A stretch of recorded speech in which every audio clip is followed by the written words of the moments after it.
5가지의 키워드가 저를 여기까지 이끌어줬다고 생각을 합니다. 어느 순간 나를 봤더니 괴물이 돼 있더라고요. 어느 순간 나를 봤더니 저의 성장에 대해서 궁금해 하시는 분들이 상당히 많습니다. 저도 며칠 고민을 해봤어요. 정말 마이너스 2억의 직장인이 어떻게 지금처럼 사업도 하고 내 채 건물을 사보기도 하고 여러 자산들을 가지고 있을 수 있었나. 5가지의 키워드가 저를 여기까지 이끌어줬다고 생각을 합니다. 지금 많은 분들을 만나보면 제가 이렇게 걸어왔던 이 사이 어딘가에 다 계시더라고요. 그분들에게도 제가 도움을 드릴 수 있는 영상이라고 생각을 해요. 첫 번째는 메타인지입니다. 이게 사실 너무나 중요해요. 제가 예전에 마이너스 2억 전에는 부동산 투자도 되게 많이 했고 학교, 회사, 결혼 원하는 대로 그냥 다 했던 것 같아요. 20대 때. 하지만 여러 가지 역경이 와서 결국에는 이런 상황이 됐는데 그 전에 저의 작은 성공들로 인해 제가 저를 제대로 못 보고 있다는 거를 제가 어느 순간 느꼈었어요. 내가 지금 이런 상황인데도 나는 잘 될 거야. 난 그동안 잘했었으니까 뭔가를 해결하는 것보다 그냥 과거에 안주해서 탓을 하면서 맨날 술을 먹고 있더라고요. 어느 날 집에 와서 아이를 보는데 애가 태어난 지 얼마 안 됐어. 둘째가. 애를 딱 봤는데 애한테 갑자기 너무 미안한 거야. 딱 태어났는데 아빠는 뭐 집도 없고 아무것도 없고 지금 마이너스 2억밖에 없는데 이런 가정에 태어나게 한 게 너무 미안한 거예요. 그래서 저도 막 울었어.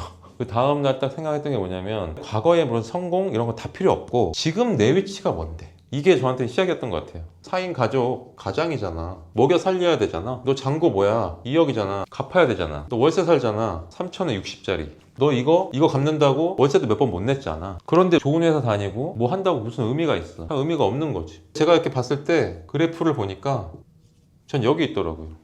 내 위치가 여기구나. 나라는 사람이 내 밖으로 나와서 나를 보는 거예요. 너 정말 객관적으로 너의 위치는 뭔데? 남 탓하지 말고 너의 결과물이야. 네 결과물로 이렇게 된 거야. 네가 되고 싶은 건 뭐야? 이게 딱 메타인지였어요. 이때 제가 든 생각은 마이너스 2억을 갚는다. 어떻게? 빠르게. 그리고 내 집 마련한다. 그냥 가운데만 오자. 가운데만. 이게 그냥 목표였어요. 이 상황에서 갑자기 부자가 돼야지. 그게 아니야. 이것 또한 메타인지지. 그럼 내가 이거 월급 갖고 되냐 이거지. 안 되잖아요. 위치가 나왔고 목표가 나왔어. 이걸 빨리 하고 싶대. 근데 월급은 그때 내가 한 300 정도 받았나? 그럴 거예요 아마. 250에서 300. 근데 이렇게 해가지고 언제 이걸 다 갚냐 이거죠. 내 집 마련도 언제 할 거야. 그래서 플러스 알파로 무조건 내 수입이 생겼어야 됐어. 수입이.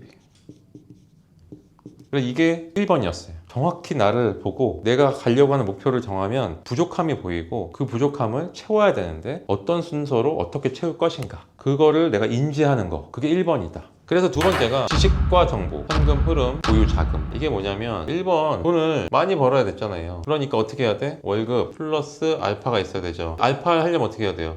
지식과 정보가 있어야죠. 근데 뭘 알아야지 뭘 팔 거 아니야. 이때 당시에는 이게 바로 없어가지고 분리수거장에 가가지고 중고책 있죠. 중고 물품 갖다 팔았어요. 이게 알라딘에 가보면은 ISBN 책에 위에 코드를 딱 넣으면 금액이 나와요.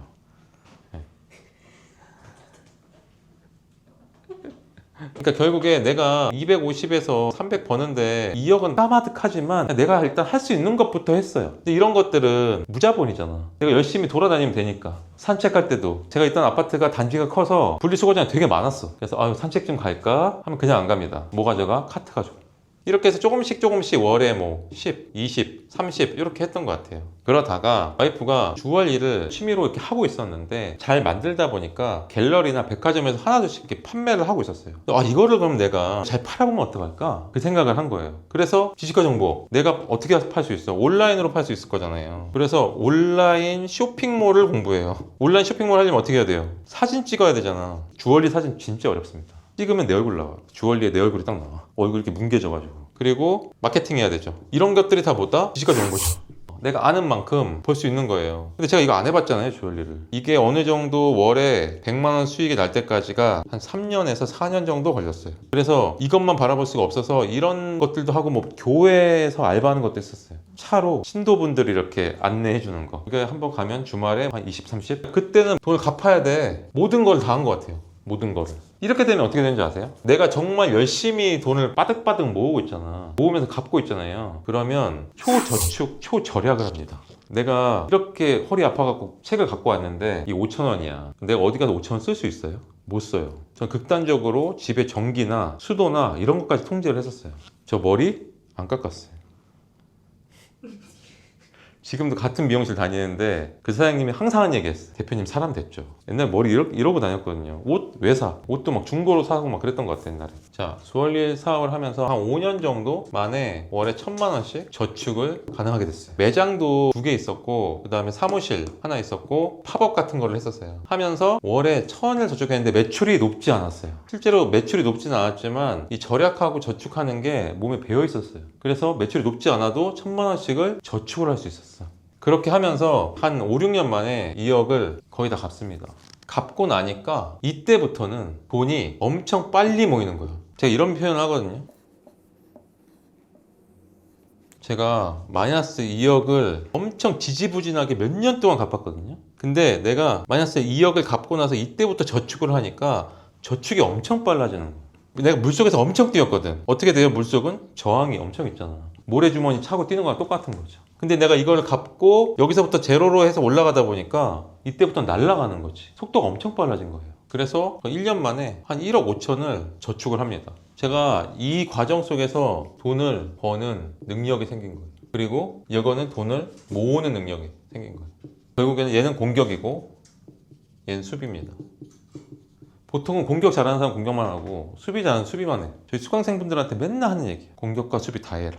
그래서 1년 동안 1억 5천을 모아서 바로 기름동에 재개발을 삽니다. 관리처분 난 거 20평짜리. 그래서 결국에는 제가 그때 얘기했던 평범한 삶, 처음으로 이제 내 집 장만한 거야. 그러니까 얼마나 좋아요. 근데 거기서 그 다음 목표는 뭐가 되겠어요? 더 올라갔죠 이제. 이런 새로운 목표가 또 생긴 거예요. 그리고 얼마 지나지 않아서 이걸 매각을 하고 마포에 30평 재건축 뚜껑을 2억 1천에 삽니다. 이게 제 인생 집이 돼요. 이게 2017년이에요. 그 다음에 주얼리가 되게 잘 된다고 했잖아요. 이때 매장 2개랑 사무실 하나라고 했죠. 월세가 800이었어. 월세 800인데 그때 금리로 따지면 한 30억 정도의 이자가 800이었어요. 제가 쌈짓길에 매장에 있었는데 쌈짓길이 500억에서 5년 만에 900억에 팔렸다는 기사를 봐요. 봤더니 80% 대출 받아서 400억을 차익을 본 거예요. 야, 그럼 이거 0을 하나씩 빼면 어떻게 될까? 50억이 90억 되는 거네. 5억이 9억 되는 거네. 그럼 나는 월세 800인데 30억에 대한 이자를 계속 내고 있는 거네. 건물이라는 게 대출을 많이 받을 수 있다는 지시가 정보가 그때 들어온 거예요. 막 파보니까 이거 진짜 내 돈 별로 없어도 되네. 아까 전에 내가 1,000 번다고 했죠. 많은 사람들 어떻게 하는 줄 아세요? 여기 1,000 벌잖아. 바로 비행기 타 해외여행 갑니다. 비행기 같지 않나? 차는 못 그리겠다. 외제차 사. 내 목표가 그냥 장사로 돈 버는 거니까. 근데 저는 여기서 메타인지를 다시 하고 다시 목표를 잡은 게 나 건물 사야겠다. 그러니까 어떻게 돼요? 다시 일로 오는 거예요. 다시 일로 와서 지식과 정보 쌓고 현금으로 올리고 보유자금 모으고. 그래서 이거를 더 높여요. 1,500 월에. 그래서 어떻게 돼요?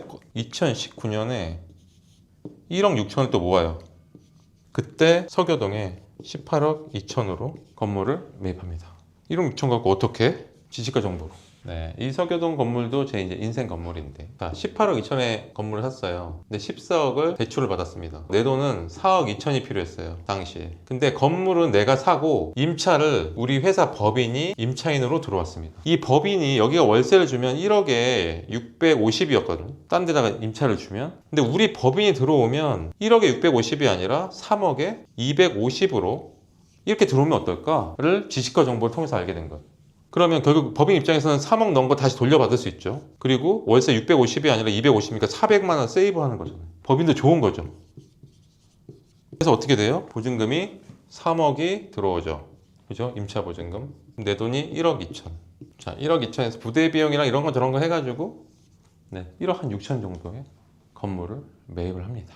요때 1억 6천을 모은 것도 있지만 이때 제가 애들 통장이랑 이런 거 다 깼어요. 다 깨고 보험 약관 대출도 받았었고요. 사실 엄청 연끌을 한 거죠. 근데 왜 그랬을까? 왜 연끌했을까? 이 대출에 대한 이자가 원금 상환까지 해갖고 400만 원밖에 안 됐어요. 근데 나는 뭐다? 월세 800 내던 사람이야.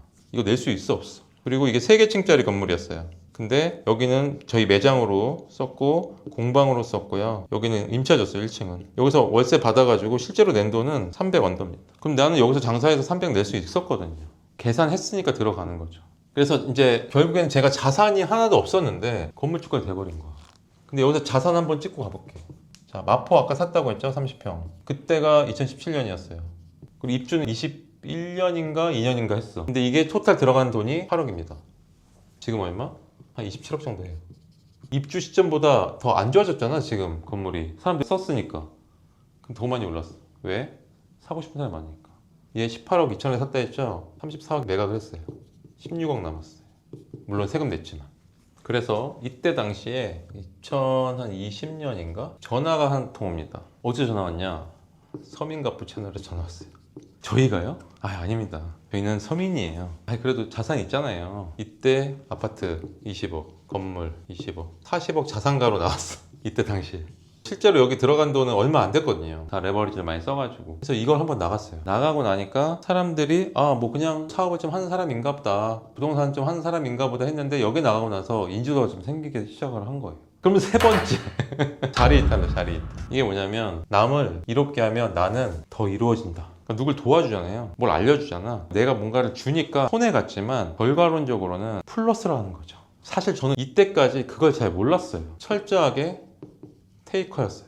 근데 이 자리 이탈하는 게 보면은 남을 돕는 거잖아요. 남을 돕는다는 게 뭘까요? 내가 가진 게 있어야 돼. 줄 게 있어야 돼. 근데 저한테는 메타인지를 해서 브랜딩 키워서 건물주까지 이거에 대한 정보를 줄 수 있는 능력이 된 거예요. 그러니까 제가 이렇게 누군가를 도와줄 수 있는 일이 생겼어요.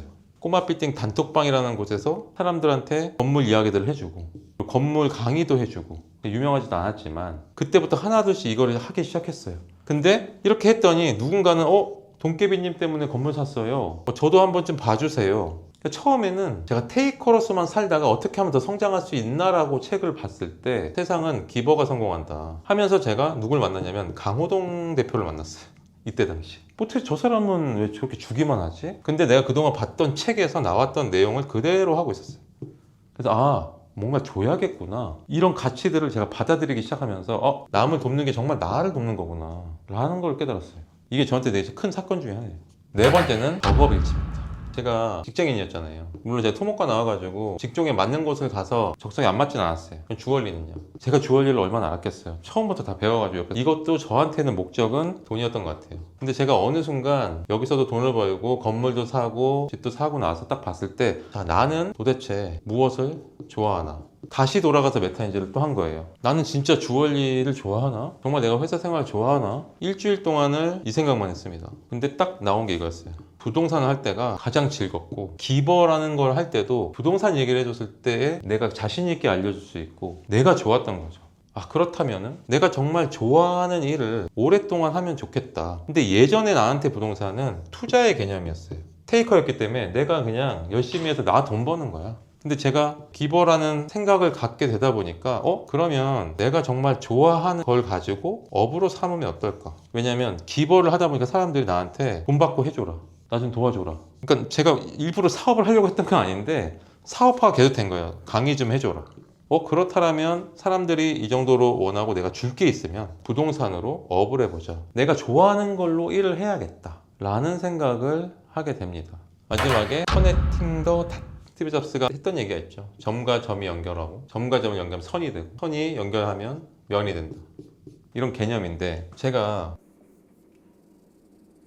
다른 거는 몰라도 부동산 쪽으로, 특히 건물 너무 즐거웠기 때문에 그걸로 계속 나를 갈아서 엄청나게 뾰족해져 있었어요, 이 분야에서. 근데 저한테는 어떤 능력치가 있었냐면, 자영업으로 매출 올리는 거, 건물 사는 거, 자영업자 건물 사는 거, 이 능력이 제가 한 5년, 6년 정도를 쉽게 말 갈아 넣었잖아요. 이 부분이 되게 뾰족해 있는 거예요. 그러다 보니까 뭔가 많이 갖고 있는데 요만큼이 부족한 사람들, 진짜 이만큼 갖고 있는데 요만큼이 부족한 사람들이 옆에 보이기 시작한 거죠. 내가 아주 뾰족하니까 이 사람이 여기만 딱 채워주면 너무 좋은데? 그래서 실제로 제가 이렇게 한 명을 알았어요. 이렇게 한 명을 알았는데 이 사람이 또 이 사람을 소개시켜 주는 거, 이 사람이 또 이 사람을 소개시켜 주는 거. 내가 뾰족함을 갖고 있으니까 이걸 매개로 사람들을 만나서 도와줄 수가 있는 거죠. 그래서 초반에 연예인, 그리고 인플루언서, 사업가 분들을 건물 사는 거를 거의 그냥 무상으로 도와주거나 정말 적은 돈만 받고 도와줬었어요. 근데 그게 결국에는 저의 레퍼런스가 된 거죠. 그렇게 해서 여기서 그냥 도와주고 끝난 게 아니라 사업까지 연계를 하게 됩니다. 가장 지금 열심히 하고 있는 게 그래서 뭐예요? 장사는 건물주다. 장사는 건물주다. 요때 당시에 장사 건프로님 한 5만 구독자가 있었습니다. 자영업 대상으로. 그래서 강호동 대표랑 건프로니 건물 사주자 는 프로젝트를 하나 했어요. 동기업이랑. 그래서 3명이서 공동 투자로 건물을 삽니다. 그게 바로 두 번째 건물이에요. 이때 샀던 법인 명의 장사는 건물주답니다. 나만 소름이지. 건물 살려고 만든 법인이에요. 근데 건프로님이 이런 얘기를 합니다. 건물을 이렇게 쉽게 사는 거면 다른 분도 알려주면 어때요? 교육을 해보는 게 어때요? 아까도 얘기했잖아요. 제가 이렇게 그동안 단련됐던 뾰족함이 있으니까 이게 부족했던 누군가는 내가 필요한 거고요. 이렇게 해서 하나가 됐을 때 제가 또 사업에 대한 영역도 갖고 있다 보니까 같이 교육업을 할 수가 있었어요. 제가 이걸 다 예측하고 이렇게 했을까요? 절대 아니에요. 그 사이에 어떤 일이 또 있었죠? 커넥팅 더 닷으로 제가 모임을 하나 만든 게 있었어요. 건물주 멤버십 모임. 거기에 출판사 대표가 오셨어요. 그게 지금 제 책, 옆집 사장님은 어떻게 건물주가 되었을까? 여기서 책을 냈어요. 커넥팅 더 닷. 그 뒤에 부익남 대표님이랑 중개법인도 해보고 건설사, 종합건설사도 한번 해보고 그리고 그 무수히 많은 분들이랑 여러 가지 콜라보를 많이 했어요. 이걸 하면 할수록 내가 어떻게 바로 부익남 만날까? 아, 커넥팅 더 닷으로 만나는구나. 내가 뾰족한 게 도와줄 수 있으니까 만나는구나. 저는 부동산 자문, 건물의 진심, 자문회사 대표였어요. 그러다가 25년 9월부터 장건 대표도 맡습니다. 교육업을 경영하게 됐죠. 이건 또 저의 또 새로운 도전이에요. 제 경험을 사람들에게 많이 알려드리고 이렇게 하나둘씩 성장을 하셨으면 좋겠어요. 이게 제가 지금 찍는 영상의 의도입니다. 그래프로 한번 표현을 해보고 싶어요. 인생 그래프 같은 거죠. 이 구간이 너무 고됐어요. 너무 괴로웠어요. 마이너스 2억을 다 갚아 나가는 과정인데 이때가 좌절도 많고 실패도 많고 까마득하고 어둡고 될까 안 될까 될까 안 될까 근데 계속해서 도전을 하니까 이 사업을 하다가 터지더라고요. 이렇게 어떻게? 지식과 정보로. 그래서 제가 교육이 정말 필요하다고 생각하는 것 같아요. 그런데 제가 여기서 제로가 딱 되고 나서 이때 보니까 제가 이 과정이 뭐였냐면 돈을 버는 능력이 생겼던 거죠. 돈이 벌리기 시작하니까 돈을 막 저축을 해서 이때 아파트 사고 건물 산 거예요. 짧은 시간에. 그리고 나서 내가 가진 것들을 많이 나누기 시작했어요. 자리이탈하고 덕업일치하고 내가 잘하는 걸로 알려주자. 그럼 난 돈 버는 거, 건물 하는 거 잘하니까. 이렇게 하다가 커넥팅이 딱 되니까 여기서부터는 건물 샀죠. 건물 한 개, 두 개, 세 개, 네 개, 사업, 대표까지. 근데 제가 돈을 제로에서 올라가기 전이 50% 정도 되고요. 여기서 한 번 뛰고 한 번 뛰는데 50% 돼요. 사람들은 이렇게 갈 거라고 생각하잖아요. 근데 이렇게가 아니라는 거죠. 이렇게 간다는 거예요. 지금 많은 분들이 여기 계실 것 같거든요. 또는 뭐 여기 계실 것 같은데 자, 여기에서 여기 가는 건 그래도 좀 빠르다고 봐요. 근데 여기서 여기 가는 게 진짜 어렵거든요. 근데 결국에는 이거예요. 돈을 번다는 거는 가치를 주는 건데 가장 좋은 걸 사람들은 사잖아요. 나부터라도. 그럼 가장 좋은 걸 제공하려면 남들 쉴 때 내가 뭘 더 해야 되잖아요. 경쟁력 있는 무엇인가를. 근데 그거를 해야 되는 게 당연하고 그렇게 하려면은 내가 왜 그렇게 해야 되는지를 알아야 돼요. 마지막 정리를 하면 자, 정말 내 위치가 어디에 있는지 내가 1차적으로 갈 목표를 찍습니다. 그리고 내 위치와 목표점을 찍으면 나의 부족한 부분이 보이면 이걸 채웁니다. 뭘로? 지식과 정보. 지식과 정보로 채우면서 현금 흐름 올리고 보유자금 모아. 그래서 그 다음으로 내가 할 수 있는 것들을 계속 실력을 올려야 돼요. 실력이 올라가면 내가 누구한테 줄 게 생깁니다. 줄 게 생기면 사람들이 나를 따라옵니다. 나한테 더 많은 거를 요청을 합니다. 돈을 가지고 온다는 얘기. 그러면 내가 정말 이게 정말 내가 좋아하는 일인가? 생각해보고 내가 좋아하는 일을 더 한번 해보세요. 그러다 보면 이런 것들이 합쳐져서 이게 정말 구조라고 생각해요. 정말 내가 사랑하고 덕질할 수 있는 일로 돈을 벌고 사업가가 되고 싶다면 이 구조대로 한번 해보세요. 끝!